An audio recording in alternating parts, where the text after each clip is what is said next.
Picture this. The sun is a merciless hammer, beating down on the cracked earth of your land. The well is almost dry, and the faces of your children are etched with a hunger you can no longer ignore. Your husband is gone, leaving behind nothing but debts and the ghost of broken promises. Every sunrise is a battle, every sunset a temporary truce in a war against poverty and despair. Then a shadow falls over you. A man, more dust than human, stands at the edge of your property. He is tall and gaunt, his face a roadmap of hard miles and harder times, with a scar that pulls at the corner of his mouth like a permanent, grim secret. He holds no weapon, only a sign scrawled on a piece of broken wood. "I'll work for food your heart seizes in your chest." A frantic bird caught in a cage of ribs. Every instinct screams at you to protect what little you have left. Do you trust him, or do you send him away, clinging to the last vestiges of your safety in a world that has already taken everything else? Alara Thorne didn't have the luxury of choice. She stood on the porch of her modest farmhouse, a hand resting on the splintered rail, her knuckles white. The man hadn't moved. He stood as still as a desert cypress, his gaze fixed not on her, but on the dilapidated barn, its roof sagging like a weary shoulder. Her two children, 10-year-old Leo and 7-year-old Clara, peeked from behind her skirts, their eyes wide with a mixture of fear and fascination. Alara's late husband, Richard, had always said the world was full of wolves, but Richard had been the one to invite the wolves to their door. His gambling and drinking whittling their prosperity down to this brittle, sun-bleached bone of a life. The man out there looked like a wolf, to be sure, but the hunger in her children's eyes was a more immediate predator. She took a deep breath, the hot, dry air scorching her lungs. "What kind of work?" she called out, her voice steadier than she felt. The man's head turned slowly, and his eyes, the color of a stormy sky, met hers. They held no malice, only a profound, bottomless weariness. "Any kind," he answered, his voice a low rasp, like stones grinding together. "Fences, roofs, wells, anything that's broken." Alara's gaze drifted over her property. Everything was broken, including her. "Just for food?" she asked, the suspicion thick in her throat. He gave a single, sharp nod. "And a place to sleep. The barn is fine." He didn't ask for a bed. He didn't ask for comfort. He asked for a place fit for livestock. It was a negotiation born of desperation, on both sides. She thought of the sheriff, a day's ride away, and a man who offered sympathy but no real help. She thought of the banker in town, Mr. Croft, whose letters were growing more demanding. She was alone. "My name is Alara Thorne," she said, stepping off the porch. "My children, Leo and Clara." The man's gaze softened almost imperceptibly as it fell upon the children. "Silas," he said, and nothing more. No last name, no history. He was a man untethered from a past he clearly had no intention of sharing. "You can start with the well pump," Alara said, pointing toward the rusted contraption. "It's been sticking. If you can't fix it, we'll have to haul from the creek by nightfall." Silas simply nodded again, dropped his crude sign onto the dust, and walked toward the well with the slow, deliberate gait of a man who conserves every ounce of energy. Alara watched him go, her hand finding the small wooden bird Leo had carved for her, tucked into her apron pocket. It was a prayer she didn't know how to speak. The first days were a silent ballet of labor and observation. Silas moved through the farm like a phantom, his presence marked only by the sounds of his work. The rhythmic clang of a hammer on the barn roof, the steady scrape of a shovel deepening the irrigation ditch, the squeak of the newly oiled well pump that now drew water with an ease Alara had forgotten was possible. He worked from the first hint of dawn until the last vestiges of light bled from the sky. He never complained. He never asked for more than the meager stew and bread she left for him on the porch steps. He ate alone, his back to the house, and then retired to the barn, where he had made a simple bed of hay in an empty stall. Alara watched him from the kitchen window, a knot of unease and reluctant gratitude tightening in her stomach.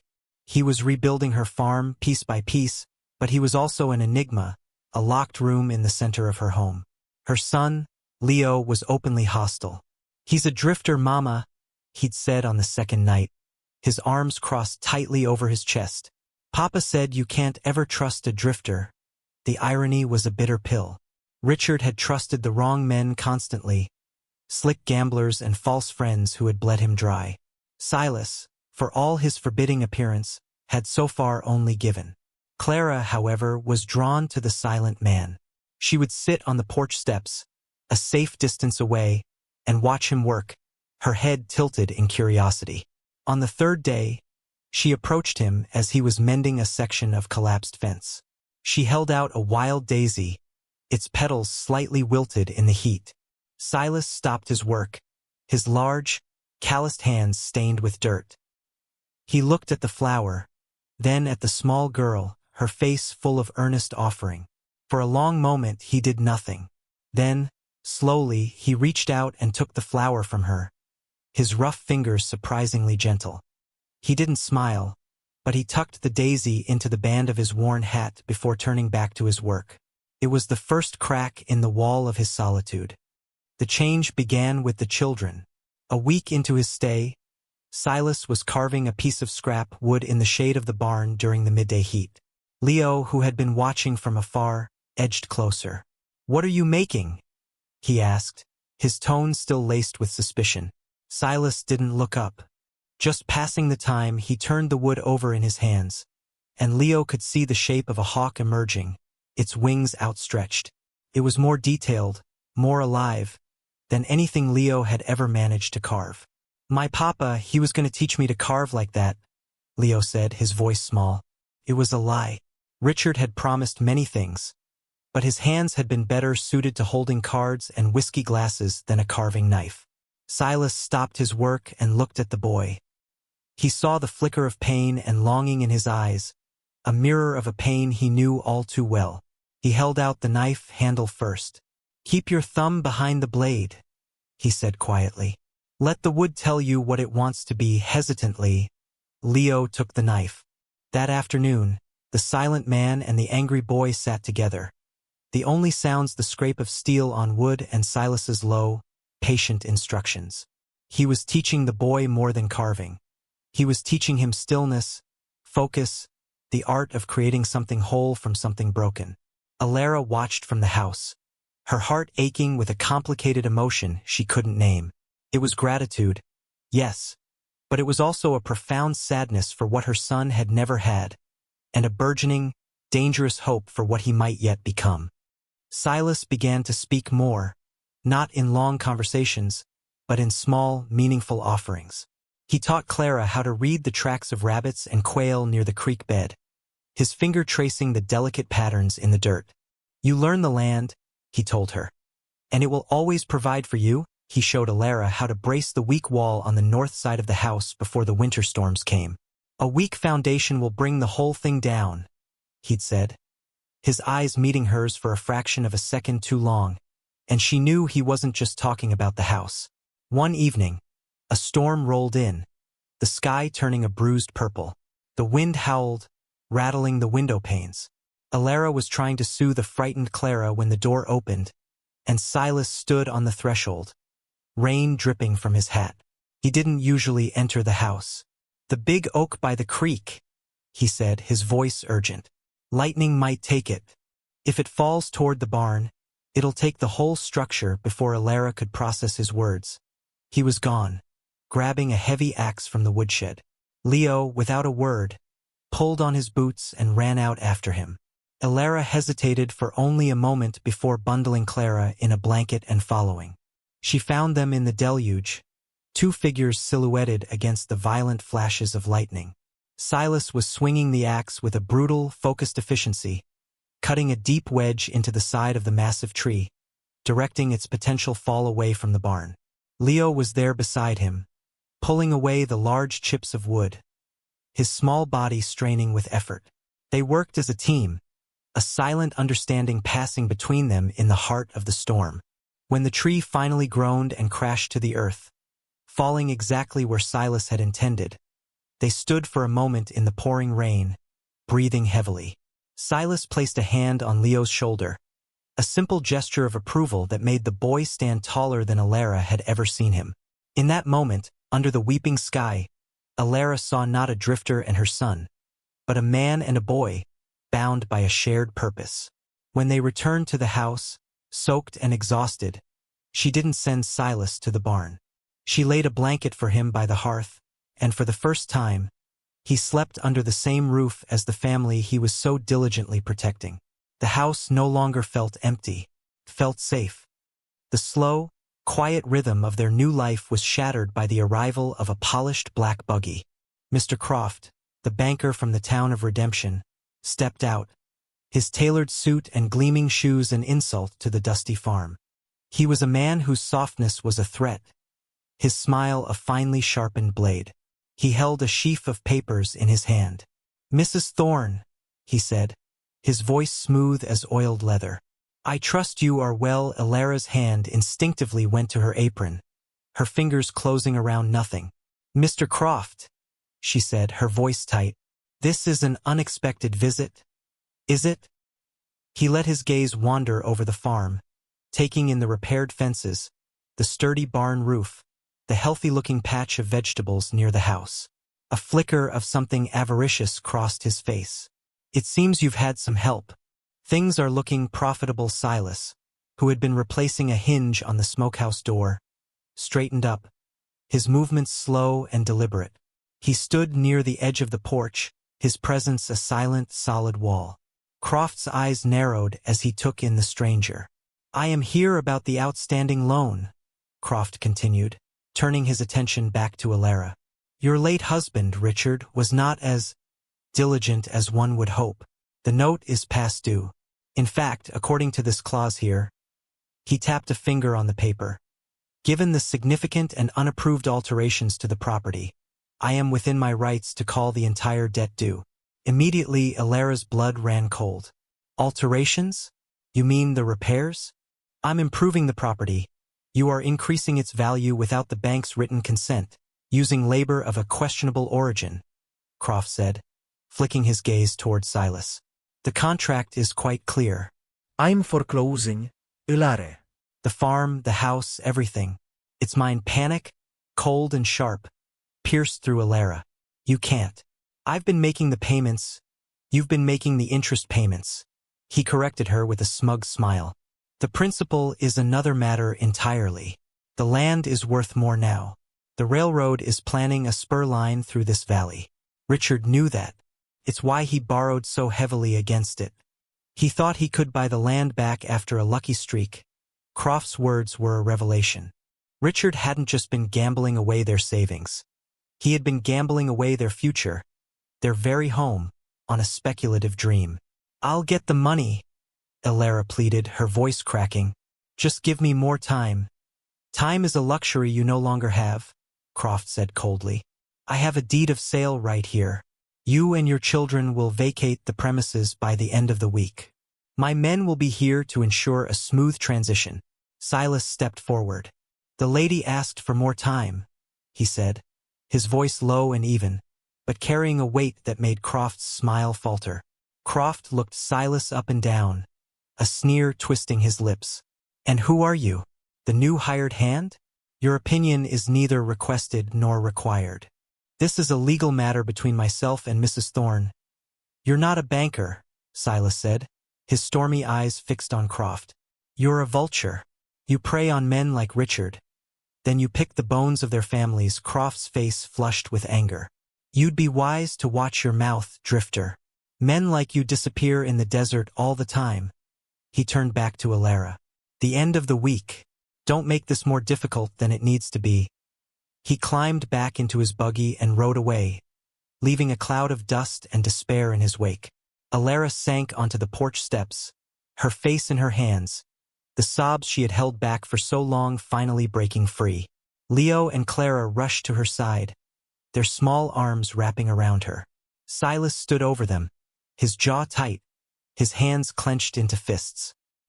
He looked at the family huddled together, a portrait of grief, and the old, familiar rage he had spent years trying to bury began to stir. He had run from his past, from the violence he was capable of, seeking peace in anonymity and hard labor. But he now understood a terrible truth. Sometimes the only way to protect peace is to go to war. That night, the house was silent, but it was a heavy, suffocating silence. Ilara had cried until she had no tears left, leaving her hollowed out. She found Silas by the fire, staring into the flames as if they held the answers to the universe. "You should go," she whispered, her voice hoarse. "He'll send men. It's not your fight." Silas didn't look at her. "He threatened your children, Ilara." "He'll kill you," she said, the words tasting like ash. "I won't have your death on my conscience." Finally, he turned to face her. The firelight played across his scarred face, illuminating the deep pain in his eyes. "I was a man like him once," he said, his voice barely a whisper. "Not a banker, something worse. I worked for a man who took what he wanted. I was his fist. I broke things. People. One day he sent me to collect a debt from a man. A man like Richard. He had a family. I was supposed to just scare him." Silas's voice choked, and he looked away, back into the fire. But it went wrong. The man fought back. In the struggle, his wife. She was just trying to protect him. He trailed off, the memory too terrible to speak aloud.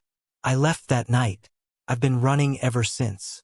Trying to build something, anything, to make up for what I destroyed. This place, your family. This is the first time I felt like I was building instead of breaking." He looked at her again, his gaze raw and pleading. "If I run now, I'm not just running from Croft. I'm running from the only chance I have to be the man I should have been. Let me fight for this. For you." Ilara looked at this broken man who had so patiently mended her world, and she saw not his violent past, but his profound and aching goodness. She saw the father he had become to her children. She saw the partner she had never had. She gave a single, slow nod. The decision was made. They would not run. They would make their stand. The final day dawned, gray and ominous. The air was still, pregnant with a tension that was almost unbearable. Silas had spent the night preparing. He hadn't gathered guns. He had used his knowledge of the land. He had worked with Leo, setting simple but effective traps along the main path to the house, tripwires made of vine, a deep pit camouflaged with branches. He had shown Ilara where to hide with Clara, in the small root cellar whose entrance was hidden beneath a loose floorboard in the kitchen. "No matter what you hear," he told her, his hands on her shoulders. "You stay down there until I come for you." Her eyes filled with tears. "Silas." He silenced her by placing a gentle finger on her lips. "You showed me what a home is, Ilara. I'm not going to let him take it." Just after midday, they appeared on the horizon. Croft in his buggy, flanked by 3 grim-faced men on horseback, rifles resting in the crooks of their arms. They rode with an arrogant confidence, like lords surveying land they already owned. Silas stood alone in front of the house, armed only with the heavy wood axe. He looked small and solitary against the backdrop of the farmhouse. Croft pulled his buggy to a halt a safe distance away. "Last chance, Drifter," he yelled. "Walk away now, and I might let you live." Silas didn't answer. He just stood his ground, a silent challenge. Annoyed, Croft gestured to his men. "Get him, and clear the house." 2 of the men dismounted and advanced, their rifles held ready. The third remained on his horse, his eyes scanning the property. As the first 2 men reached the edge of the yard, one of them suddenly cried out, his leg vanishing into the earth as he plunged into the hidden pit. The other man stumbled back in surprise, his eyes wide, just as Leo, hidden in the branches of the big oak, unleashed a stone from his slingshot. It struck the man squarely on the temple with a sickening crack. He crumpled to the ground, unconscious. The third rider spurred his horse forward, raising his rifle. But Silas was already moving. He charged not at the rider, but at the horse, swinging the axe not at the man, but at the ground in front of the animal. The horse shied violently, rearing up and throwing its rider, who landed hard and lay groaning. It was over in seconds.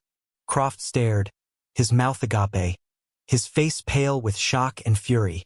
His hired muscle, his instruments of intimidation, had been defeated by a drifter with an axe, a boy with a slingshot, and a few cleverly dug holes.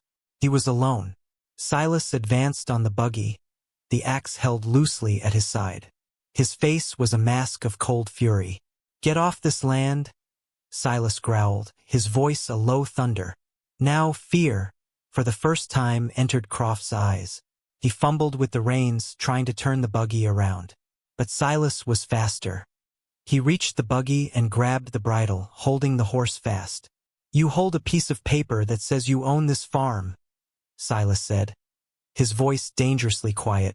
"But you don't own the sweat that soaked this ground. You don't own the tears that were shed here.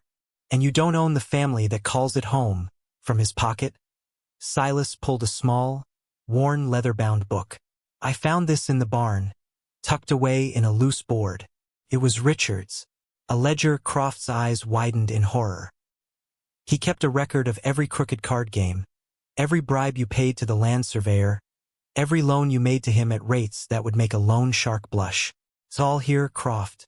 Your whole rotten enterprise." Silas tossed the book into Croft's lap. "You can take that book and you can disappear. If I ever see your face again, that book goes to the federal marshal in the Capitol." "Your choice." Croft stared at the ledger, then at Silas's unforgiving face.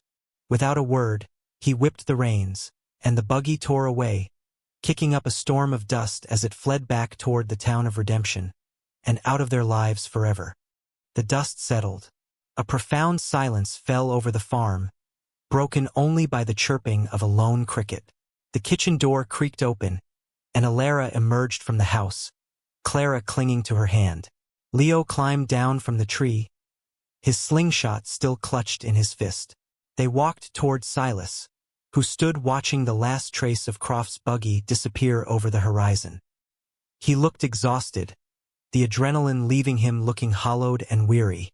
He finally let the axe drop to the ground. Alara stopped in front of him, her eyes searching his face. She reached out and gently touched the scar by his mouth, a gesture of profound acceptance.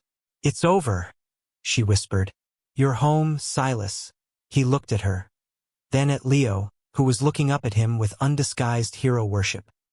He looked at little Clara, who ran forward and wrapped her arms around his leg. A single tear traced a clean path through the grime on his cheek. He had stopped running.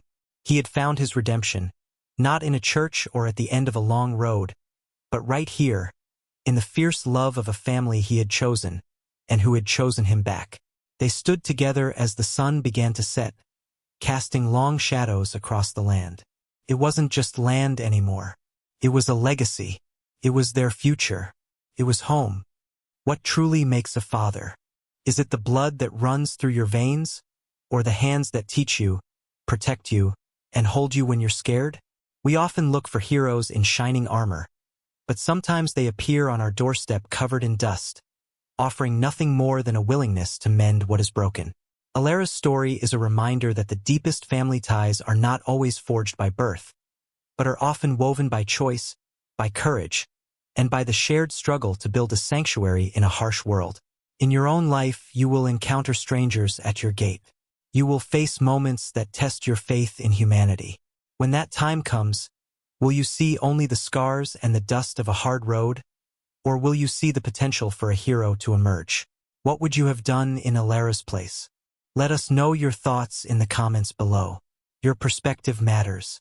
And if this story of redemption and the power of a found family moved you, please give it a like and subscribe for more tales that explore the deepest corners of the human heart.